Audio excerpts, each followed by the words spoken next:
नवा करई हो राम भोला के धाम माँ देख के हर ऐसन मनमा करई हो राम। अरे रह जाते हल यही नगर जाते ना अपना घरे हो राम रह जाते हल यही नगर जाते ना अपना घरे हो राम रह जाते हल यही नगर जाते ना अपना घर।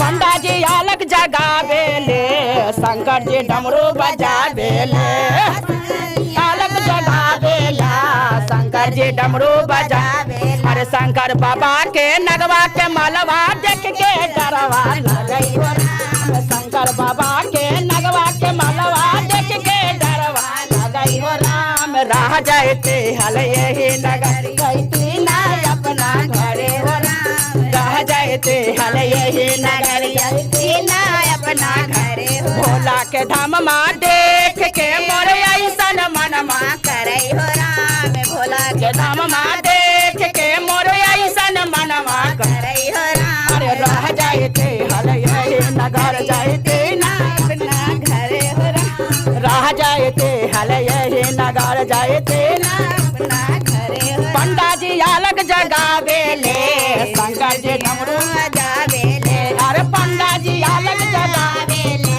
शंकर जी डमरू बजा।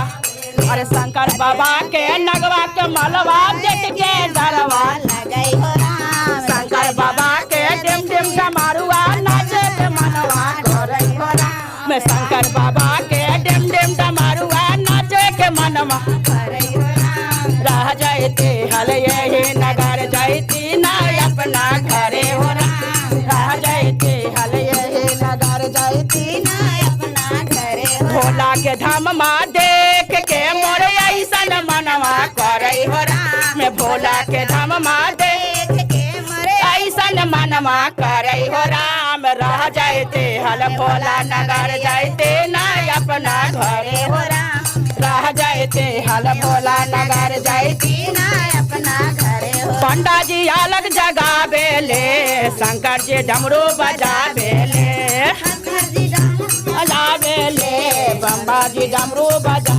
शंकर बाबा के उदराज के मलवा जपे के मनवा करई हो राम शंकर बाबा के उदराज के मलवा जपे के मनवा करई हो राम रह जाते हल यही नगर जाते ना अपना घरे हो राम रह जाते हल यही नगर जाते ना अपना घरे हो राम रह जाते हल यही नगर जाते ना अपना घरे हो राम। बोले शंकर भगवान की जय हर हर महादेव की जय सच्चा दरबार।